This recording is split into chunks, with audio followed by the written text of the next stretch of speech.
The energy in Indiana has officially shifted, and so has this series. Game 3, the Indiana Pacers didn't just win, they outworked, outsmarted, out-hustled, and overwhelmed the Oklahoma City Thunder. Indiana forced 19 turnovers, and then they forced league MVP Shai Gilgeous-Alexander into just 24 points and 6 turnovers. They finally played a complete disruptive brand of basketball that makes me think that they can actually win this whole thing. It's not just a pipe dream. From the chaos that was caused by TJ McConnell to the relentless on-ball pressure all night from guys like Andrew Nembhard and Ben Shepherd, the Pacers played defense with urgency, intention, and OKC honestly looked rattled. They beat OKC at their own game. Depth, timely execution, sense of urgency, all of that. And they were physical, and now they lead this series 2-1 and have firm control over it moving forward. Let's break down how Indiana flipped the script defensively and how this is not just an anomaly, but something we have to consider moving forward in this series. All right, I didn't want to show that very first possession where Indiana just automatically gets into the Thunder's grill right away and Shai picks up that offensive foul.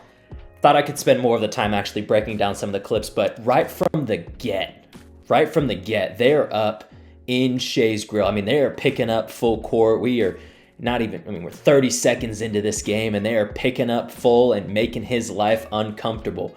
This is great. I mean, they're not so pressured where he just is able to blow right by, but they're making him turn a couple of times, right? Now he's dribbling this way. Let's get right back in front. Let's turn him. Let's get him the other way. It's kind of like just a full court zigzag drill where you're just making his life uncomfortable. Off of that, early on in this game, Indiana showed that, hey, we're going to help off of Lu Dort. We're okay with that. Lu Dort hit a couple of shots early in this game. He missed some down the stretch.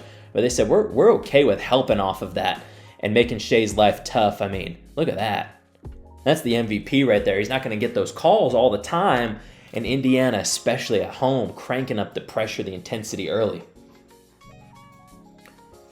So later on in this first quarter, I mean, look where they're getting the ball at. They're having to play literally full court. And I mean, when you only got 8 seconds to bring the ball up the court and they're inbounding the ball at the baseline, that's uncomfortable. Even Obi Toppin's getting in a stance and making life tough.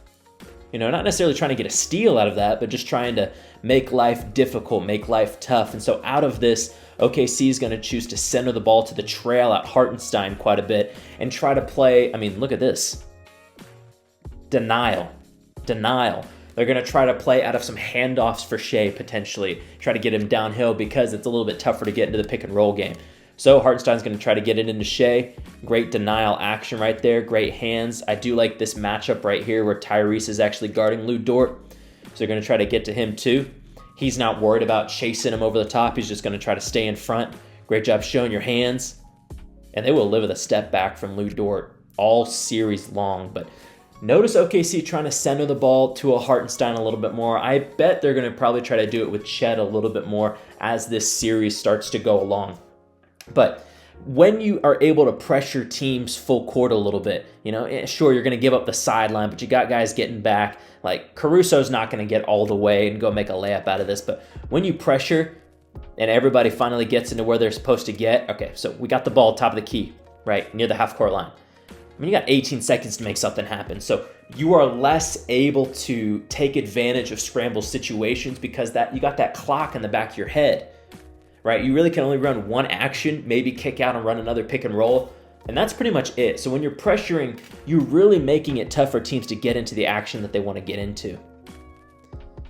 So this one, I wouldn't be surprised to see OKC going a little bit more of a 4-5 pick and roll where Chet has the ball at the top of the key and you get Hartenstein to screen for him. I would maybe see, looking at the future, a guard setting this screen. Maybe a Shai could set this. Maybe a J-Dub could set this. But you do that and then you space and you're hoping that they switch out of it. But Siakam, I mean, taking everything right to the chest, that's great. That's a great job right there. So this was the part of the game too right here, this 11-minute mark. And I said about it in a video that I posted on TikTok, but talked about this idea that Indiana has to win the non-SGA minutes. So when SGA is off the floor, having to win those minutes. And I thought in my head, you know, I would love for Tyrese to be in these moments so that they can try to win those minutes for sure. But guys like TJ McConnell really stepped up. Bennedict Mathurin really stepped up and allowed Indiana to win these minutes without Shai on the floor. It makes somebody else have to initiate offense, run offense. Like right here, you know, Shai nowhere to be seen. You got Caruso bringing the ball up the floor. And truly, J-Dub has to be your guy. So, I mean, still, what I just talked about, the pressure. You got 14 seconds to really run an action right now. So now you get a Hartenstein pick and roll with J-Dub. He could use it or he can reject it and go opposite. Siakam, great job playing and drop. Just stays in front, is patient, and they're going to live with the mid-range game and the inefficiency of that over the course of a series. Obviously, OKC, if they're hitting that, they're going to win games, but over the course of a 7-game series, especially when we got a 2-1 lead right now, force them. Force them to make those shots consistently.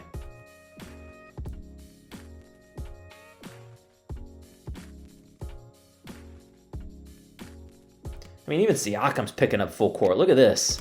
Look at this. You don't talk about a team that's dialed in right now.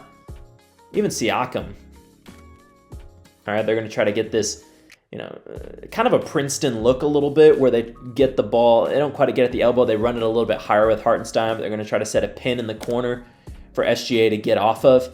It turns into a stagger, a handoff. Nembhard's trying to chase him over the top, and then they got Toppin guarding right now on a switch. But it's the off-ball stuff that I really freaking love, all right? So Nembhard's pointing, right? Says, hey, TJ, be ready on this right here. And truly, if Hartenstein's rolling hard to the rim, you got to hit him right here, right? TJ McConnell's not going to be able to stand his ground fully, but he baits him in this, right? He takes a half step a little bit further, and then he jumps it. Oh, that's beautiful. Oh, that's beautiful. We got to see that again. Okay. That's fantastic, but you got to hit Hartenstein on that if you're SGA. Gotta. Okay. This look right here coming up, I think, is one that we're going to see a little bit more from OKC, as I already said, especially when Hartenstein's in the game. Center the ball to him, and then run some action out of this. You run pin downs on both sides.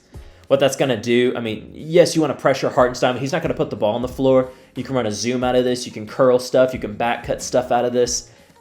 And you can get into empty side pick and rolls, right? He's going to reject on this one side. He's going to play over to the opposite side. But man, just the defensive intensity of Indiana to fight over stuff. Everybody. To get back in front, oh, I love it. Great work.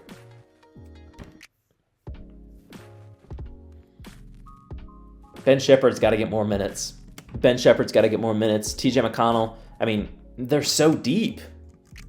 All right, here's Ben Shepherd right here.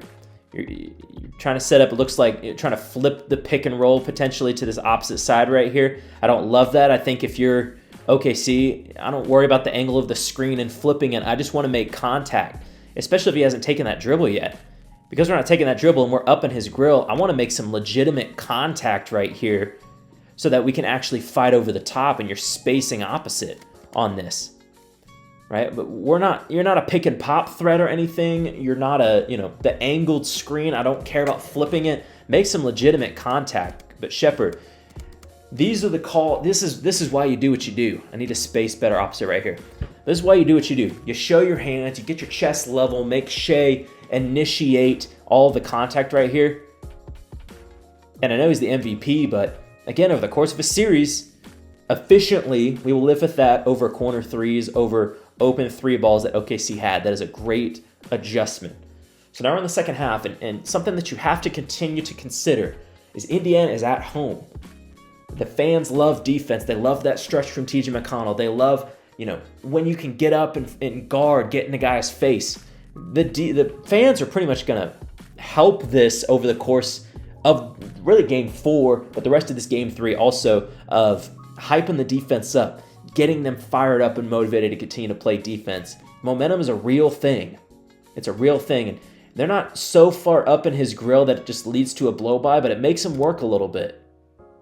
It makes him work. So now when you try to run this, either a cross action or something to get Shai the ball popped, you're doing that so he doesn't have the ball dribbled yet on the floor. I would have loved to be patient on that. Don't put the ball on the floor yet. Let Chet actually get a screen right there. But then out of this, you got 2 on the ball. This is just a great job hedging. staying with him, making Shai really dribble out right here. I want J-Dub to actually cut through right here so Shai has a lot of space to be able to do this. But then out of this, just a great job by Tyrese Halliburton. He's got a guy in the corner. Shai's not making this pass with one hand to go all the way to the corner. Tyrese reads it, he jumps it, and he flushes it down. But going back to that, I'm not opposed to the two-man game of Chet and Shai. I'm not. But I want this side of the floor cleared out. So I want J-Dub to go through, especially if you're going to have Siakam up there and he's going to hedge and really try to stay up and make life tough. Or is that Turner? Actually, that's Turner. My film was going too fast. Yeah, that's Turner. Oh, that's a great job by Turner. Especially if it's Turner. Forget a Siakam. Especially if it's a Miles Turner. I want to stretch this dribble out right here. I want you to cut through. We can hit Chet a little bit more in the short roll game then and play out of that. Great rotation, great adjustment.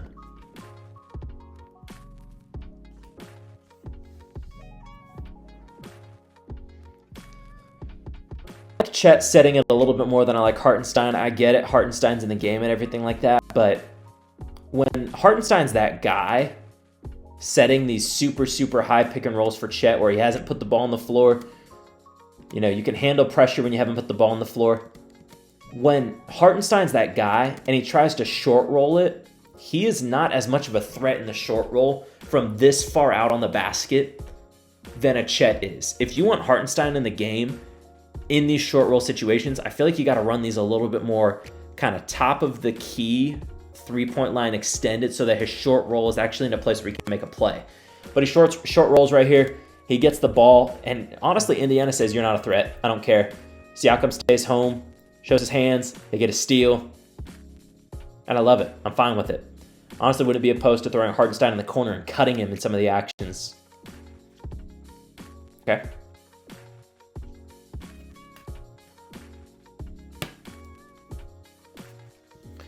They're just so natural in their switches.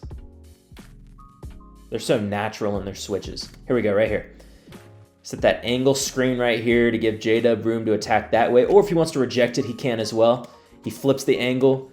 J-Dub gets downhill. You got Mathurin a little bit behind the play. And this is just such a natural switch for Toppin. Look at that. Everybody switches. They're okay with Mathurin being on Hartenstein. They're going to live with that. All right, get the ball again right there.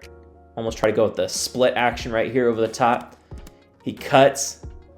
But the thing about Indiana is they're not giving up when their guy doesn't have the ball. They're playing hard all the way through. Turnover, we're going the other way. That's what it's going to take for Indiana to win this series. Job's not finished. They've won 2 games. They've got to be intentional off ball with their defense. They've got to continue to pressure the full court. I think an OKC adjustment is to, I do like some of the stuff they're doing to allow Shai to not have the ball on the floor right away, but you got to give me better screens, right? You got to space to allow Shai to really space that dribble out, to then attack, to then find guys, to then do the things that you want to do. I think you got to set it with Chet. I don't think you could set it with Hartenstein that far away from the basket. If you do want it to be Hartenstein, you got to bring it down a little bit more. All these little nuanced things to consider moving forward. But man, we got a series on our hand right now, and Indiana can absolutely win the NBA championship.